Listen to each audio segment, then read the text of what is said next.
الحمدللہ وکفا والصلاة والسلام علی من لا نبی بعد اما بعد فاعوذ باللہ من الشیطان الرجیم بسم اللہ الرحمن الرحیم۔ محترم سامعین، السلام علیکم ورحمۃ اللہ وبرکاتہ۔ امید ہے آپ سب لوگ خیریت سے ہوں گے۔ محترم سامعین، آج کا ہمارا ٹاپک ہے کاغذ سے استنجا کرنا۔ محترم سامعین، بڑے شہروں میں کاغذ کا استنجا کے لیے استعمال بڑھتا جا رہا ہے، اسی لیے علماء نے اصولاً اس کو مکروہ قرار دیا ہے، کیونکہ کاغذ ایک گراں قدر چیز ہے جو علوم و فنون کی امین اور خود اسلام اس کی تعلیمات کے لیے بلند پایہ محافظ ہے۔ اس کی عظمت کا تقاضا یہ ہے کہ اسے ایسے معمولی اور کم تر کاموں کے لیے استعمال نہ کیا جائے اور اس کو نجاستوں میں ملوث ہونے سے بچایا جائے، اسی لیے فقہا نے اس کو مکروہ قرار دیا ہے۔ البتہ مجبوری، جو عذر کی جو حالت ہے، مجبوری کی حالت، وہ اس سے مستثنیٰ ہے۔ علامہ شامی رحمۃ اللہ علیہ فرماتے ہیں، اس لیے کہ وہ چکنا ہوتا ہے اور قیمتی چیز ہے، نیز علم کی تحریر کا ذریعہ ہونے کی وجہ سے یہ قابل احترام چیز ہے۔ اب چکنے سے کیا مراد ہے؟ چکنے سے مراد یہ ہے کہ اگر بالفرض اس سے استنجا کر لیا جائے تو خطرہ ہے کہ نجاست پھیل جائے، یعنی کہ نجاست کے پھیلنے کا اندیشہ ہے، اس لیے اس سے استنجا کرنا مکروہ ہے۔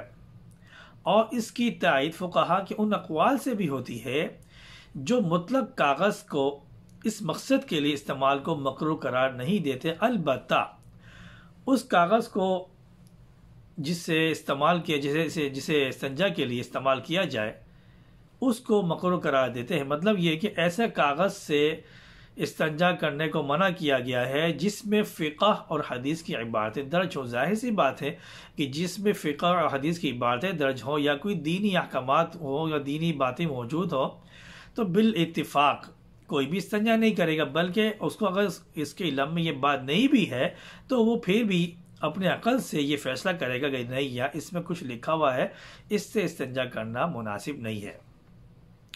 البتہ اگر خالص ایسے کاغذ تیار کیے جائے جو صرف اسی مقصد کے لیے استعمال کیے جاتے ہوں تو پھر تو جائز ہے۔ علامہ ابن قدامہ رحمۃ اللہ علیہ فرماتے ہیں، قابل احترام چیزوں سے استنجا کرنا جائز نہیں ہے۔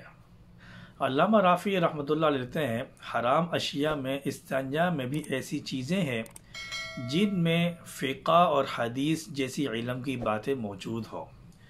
مطلب کہنے کا یہ ہے کہ جس کاغذ کے اوپر فقہ کی باتیں، علم دین کی باتیں، حدیث کی باتیں موجود ہوں، ان کی چیزوں سے استنجا کرنا، ایسی چیزوں سے استنجا کرنا حرام لکھتے ہیں وہ۔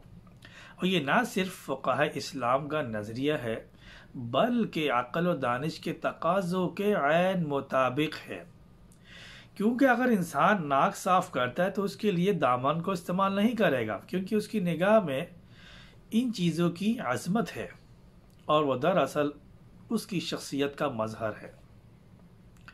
لہذا کاغذ علوم انسانی کے لیے پیرہن ہے اور اس کے لیے عظمت کی حیثیت کا درجہ رکھتی ہے، اس لیے یہ قابل احترام چیز ہے۔